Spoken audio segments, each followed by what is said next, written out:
장상피화생이 있으면서 잘 못 먹는다. 그러면 일단은 잘 먹게 만들어야 됩니다. 잘 먹는 게 우선입니다. 안녕하십니까, 이성 원장입니다. 오늘은 장상피화생 환자들 중에서 유난히 소화가 안 돼서 고생하시는 분들이 계시는데, 이런 분들한테 참고될 만한 말씀들을 드릴까 합니다. 원래 장상피화생이랑 소화장애는 좀 별도의 문제입니다. 장상피화생은 위 점막에 변형이 생기면서 오랜 기간 염증에 시달리고 그게 변형이 와서 축적이 돼서 형태 변화, 돌연 변이를 일으키는 것입니다. 근데 소화장애는 말 그대로 위의 근육의 능력, 위를 얼마나 잘 수축시켜서 음식을 잘 분쇄하고 잘 밀어내느냐, 이거에 관련된 문제이기 때문에 지칭하는 바가 다릅니다. 점막의 문제, 위 근육의 능력의 문제. 그렇기 때문에 두 개가 거의 별도로 관계가 없는 질환인 경우가 많습니다. 그럼에도 불구하고 장상피화생 환자들 중에 소화장애를 가지고 있는 환자도 또 꽤 많습니다. 장상피화생이면서 소화장애를 가지고 있으면 상당히 불리한 측면이 있습니다. 왜 그런지 말씀을 드릴까 합니다.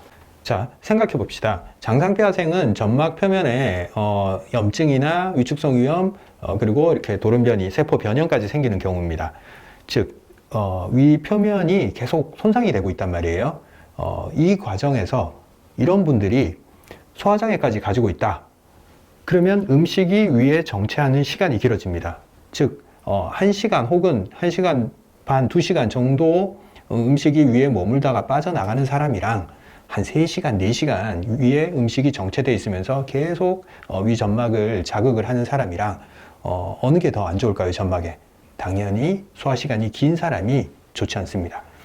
장상피화생이면서 소화장애를 가지고 있는 분들은 늘 더부룩하다, 소화가 안 된다, 배고프지 않다, 트림, 역류 이런 증상들을 많이 호소를 하시는데, 이걸 해결하지 않으면 증상을 자꾸 가중시키고 증상이 점점점 안 좋아지는 쪽으로 갈 수밖에 없습니다. 특히 부위적으로 위의 전정부, 위의 가장 하부 부위에서 음식이 오랫동안 머물러 있기 때문에 그 부분에 장상피화생이 있는 분들은 그 부분 병변이 좀 더 심해지는 경향이 있습니다. 그리고 또 하나의 불리한 점은 뭐냐면, 이 장상피화생은 잘 먹고 영양 상태가 좋아야지 잘 회복되는 질환입니다.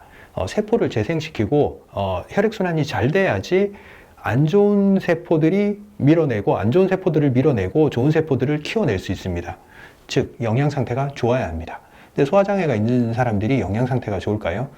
굉장히 나쁩니다. 소화장애가 있는 분들은 일단 혈색부터 굉장히 좋지 않아요. 잘 못 먹고, 스스로는 잘 챙겨 먹는다고 먹었지만 그게 영양화가 잘 안 되기 때문에 혈색도 나쁘고 근력이나 세포 구성 성분들이 다 떨어져 있습니다. 그래서 손발도 차고 체력도 떨어져 있고 쉽게 지치고 체중 같은 것들도 좀 정상치보다 좀 떨어져 있는 경우가 많습니다. 잘 못 먹었기 때문에.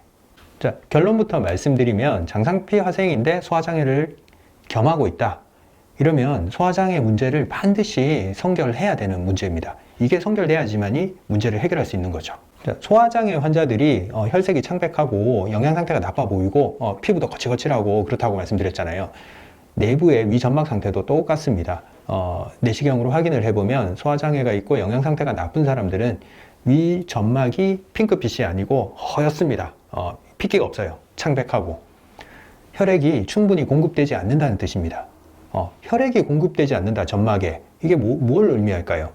자, 혈액은 점막세포에 산소를 공급하고 영양분을 공급하고 수분을 공급해 줍니다. 즉, 세포가 생생하게 생명력을 유지할 수 있는 모든 것들을 공급하는 거죠.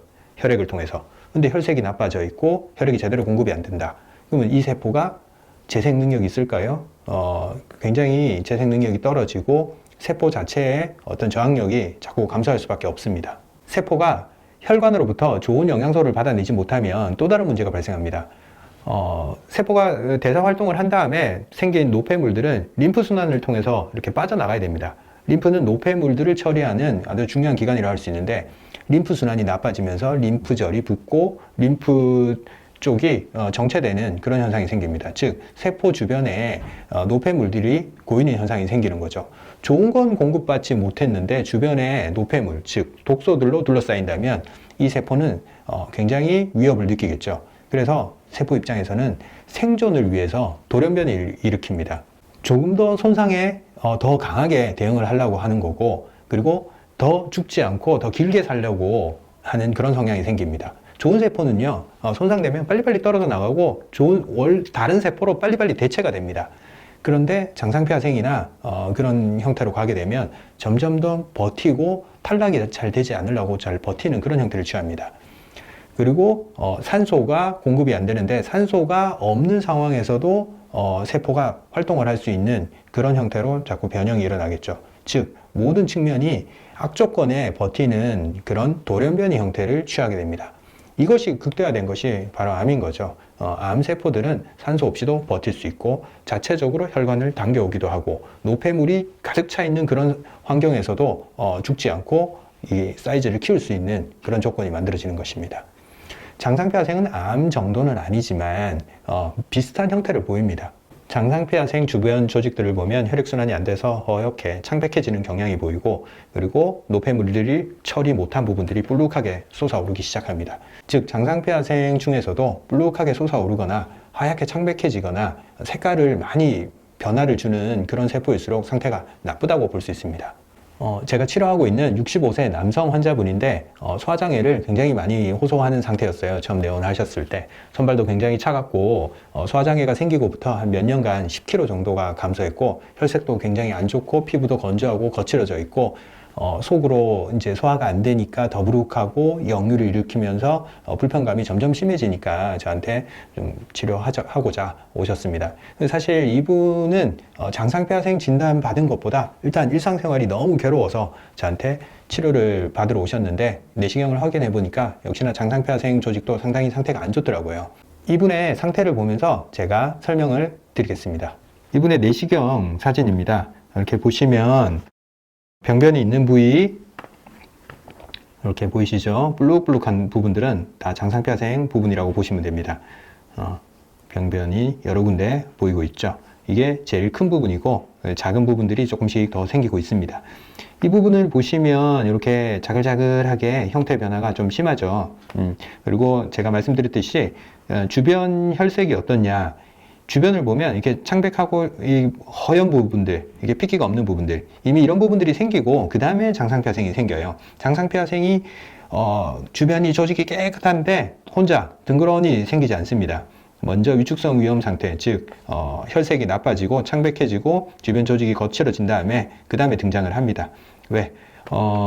정상적인 혈액을 주변에서부터 공급을 받지 못했겠죠. 그래서 얘는 더 질기고 더 좀 버티는 능력이 강한 그런 세포로서 형태를 변화시키는 거죠. 왜? 살아남기 위해서, 버티기 위해서.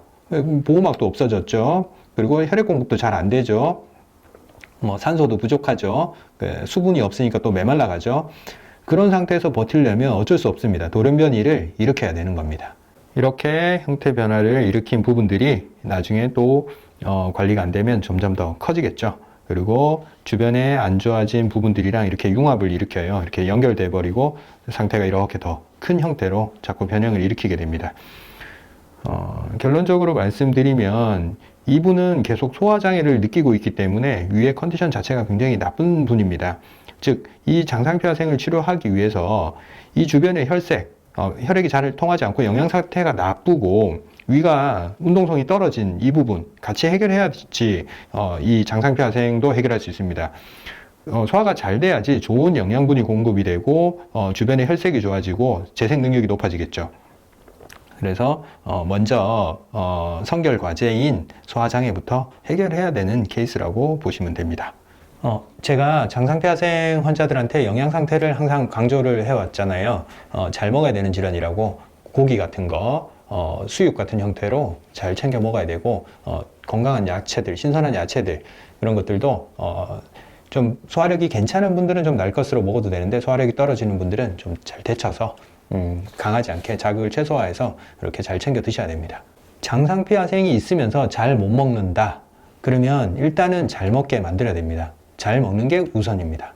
자, 한번 생각해 봅시다. 장상폐하생 환자가 그 질환만 등거른이 혼자 발생했을까요? 우리 몸은 다 연결이 되어 있습니다. 그래서 장상폐하생 환자가 현재 호소하는 증상들, 입이 마르냐, 뭐 잠을 못 자느냐, 소화를 못 시키느냐, 손발이 차냐, 그리고 최근에 체중이 빠졌느냐, 이런 것까지 다 고려 사항입니다.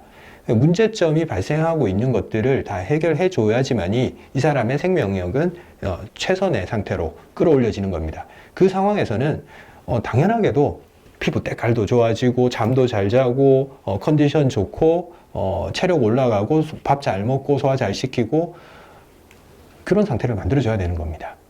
그래서 제가 치료할 때도 그런 부분을 다 고려를 합니다. 여러분들 그 장상평생을 단독으로 그렇게 한 가지로 바라보지 마시고 다른 문제점들 같이 생각을 한번 해보시고 그게 왜 떨어졌는지, 나의 약한 부분이 무엇인지, 그리고 그걸 어떻게 해결할 것인지 충분히 고민을 해봐야 됩니다. 오늘 그 소화장애를 동반하고 있는 장상표 환자의 케이스에 대해서 말씀드렸는데 다음에 또 다양한 소재로 또 찾아뵙도록 하겠습니다. 감사합니다.